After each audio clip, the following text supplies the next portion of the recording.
Hello, welcome. Today let's try to solve another Leetcode problem. 862. Shortest subarray with the sum at least k. So let's try to understand this problem. So we are giving an array of nums, and we are also giving an integer of k. So k is just a number, an integer, and we want to return the length of the shortest non-empty subarray of nums. So this means we want to find a subarray of nums. Let's try to use the third example because it is a little bit longer.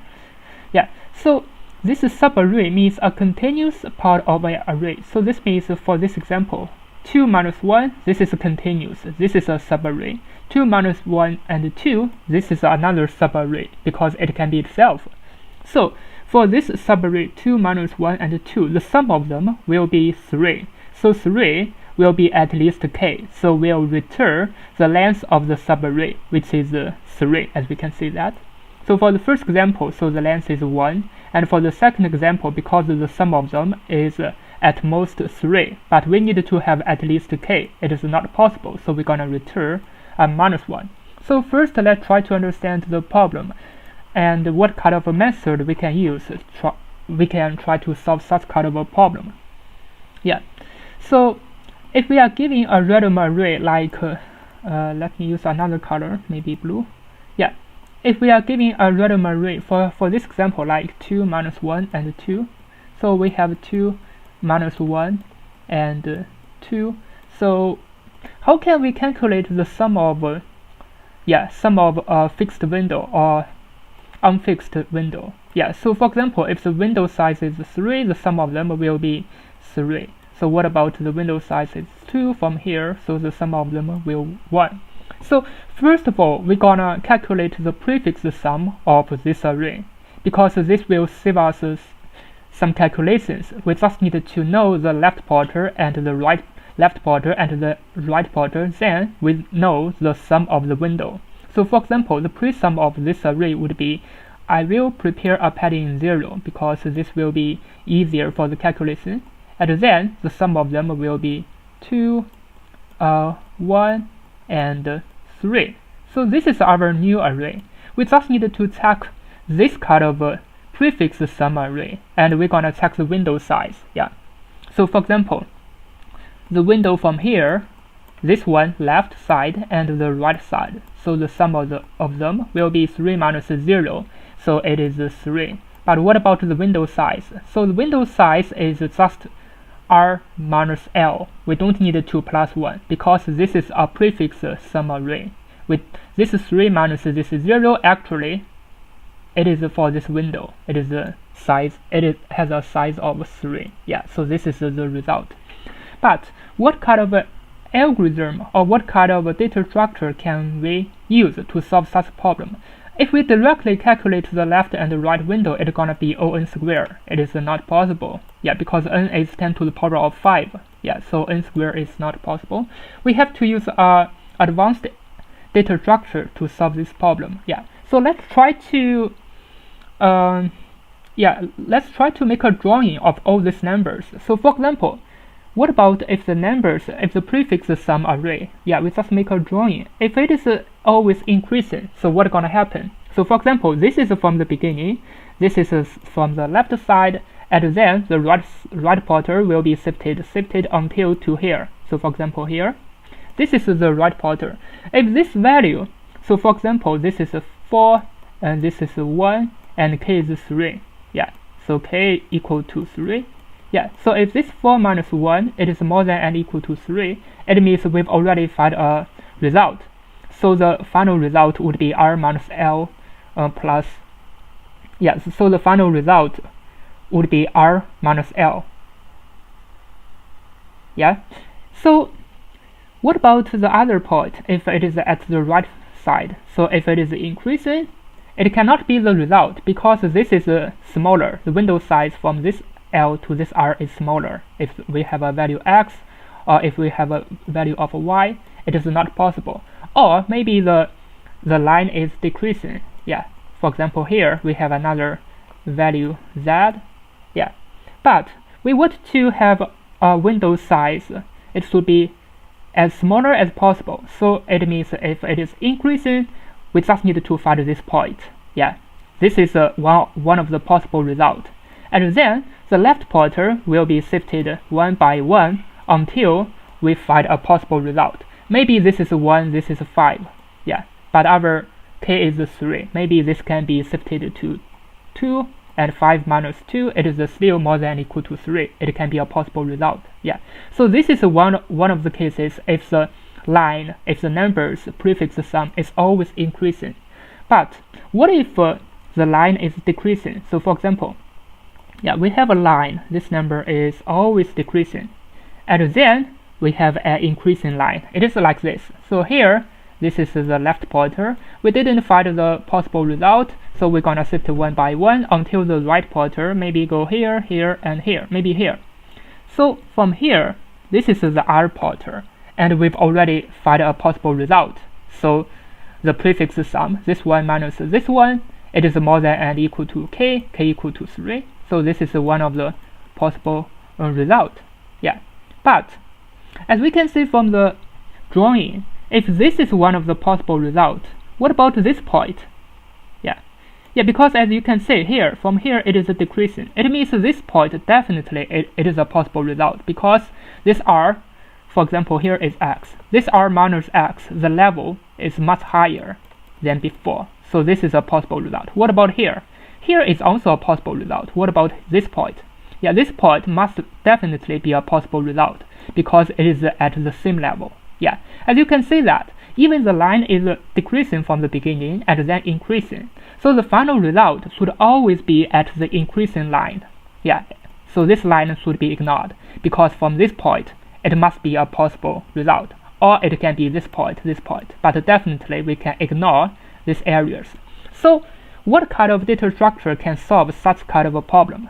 It means we need to append element from the right side of the array, and from the left side we need to pop out the values from the left side, and we need also to check the values from the left side. Yeah, so we can use a double-added queue to solve such problem. So this means we can use a monotonic increasing queue to solve the problem. It would be much easier. So this is the proof of why it works if it is increasing or if it is decreasing and increasing. Yeah. Now let's go back to the code editor to finish the coding. So as I explained, I'm gonna prepare a queue, and this queue gonna be monotonic increasing queue, and I will, let me just prepare this queue first. Yeah, and we need to return a result. I also need to prepare a result. We need to return the minimum value. So for my result, I would give infinity, because I need to check the minimum value. Now I will check the numbers one by one. So for R, so this is the right pointer. So for Rn in enumerate, let's just enumerate the nums. In order to keep an increasing queue, first of all we have to check the queue, and we have to check the value. If this value is let me check. If it is more than the end of the queue, more than the value at the end of the queue, so we're gonna pop it. If it is less than, if it is more than, we're gonna append it. If it is less than, so we're gonna pop it out.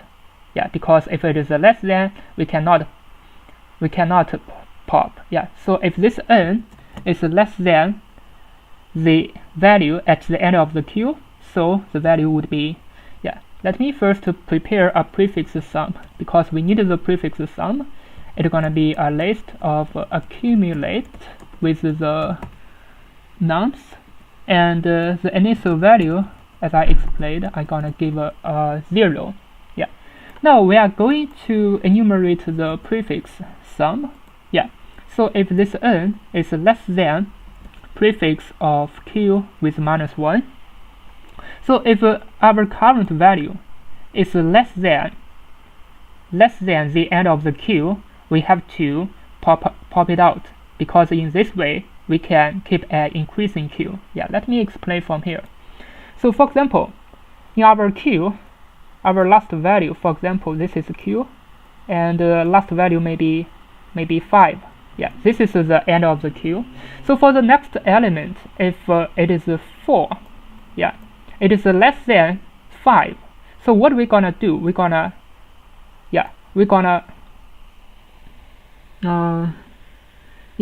pop it out. We're gonna pop this 5 out. Yeah, because this is gonna be a double-added queue. We can pop this 5 out, and we're gonna put 4 inside. Yeah, if there's a value like 1, 2, 3. Yeah, we will always keep the queue monotonic increasing. Yeah, like this. Now let me go back. So if it is less than q dot pop, after that q dot append with the index r. Yeah. Now from here we are just keeping a monotonic increasing queue. Now we are going to check the result. So what about the queue still exists, and the r is the right index. If the r minus the left index, what is the left index? It is let me check. It should be the values. I think the values should be more than and equal to. Return the length of the shortest non-empty subarray with a sum of at least k. Yeah, because from here we need to check the values of k, the sum of them. Yeah, so from the right side it should be the prefix of r minus the left side. So what is the left side? It should be the prefix of q0, right? Yeah. If it is more than or equal to this value k, so this is the prefix sum between the windows, between the windows. So this should be q0. Yeah, I believe it should be q0. Yeah. Now we can check the result. So the result would be the minimum. Yeah, because we need to get the minimum window. Yeah, it would be this window. So it's gonna be the r minus q0, because this is gonna be the window size. Yeah, for the prefix sum, if this value minus this value is more than or equal to k, actually the window size should be r minus l plus 1. But for us, we just need to use r minus q0. We don't need to minus 1, because this is the prefix sum. This is the prefix array. If it is a normal array, we're gonna have 2 plus 1. But here we don't need it. Yeah, let me give you an example, like this example. Here is 0, 2, 1, and 3. If this is a r pointer, if this is a l pointer, if it is more than or equal to 3, 3 minus 0 more than or equal to 3. What about the window? It is just r minus l. Yeah. Now let me go back. So currently we get a result, but it can have more. It can have it can have more possible result. For example, from here and here there's a result. Now we're gonna pop out from the left side, and it might have this number 2. It might be a possible result. So we have to check that. So q should pop from the left side. Yeah, until there's nothing to check, until it is not more than or equal to k. Yeah, we just go to the next number and check. It might be a possible result. Yeah. And finally, we just need to return this result. If the result not equal to infinity, else, which means we didn't find it, we're gonna return a -1. Yeah, let me just run it to check if it works. As you can see, it works. Now let me submit it to check if it can pass all the testing cases. As you can see, it passed all the testing cases and it's pretty fast. Now let me analyze the time complexity. So for the nums length, it is 10 to the power of 5, and the nums I, it doesn't matter, because basically it is just the array. So for here, it is a monotonic increasing queue, and even we have the while loop, but it is still on, because this right pointer will always shifted to the right. Yeah, and this queue will always go to this queue will always shifted according to this right pointer.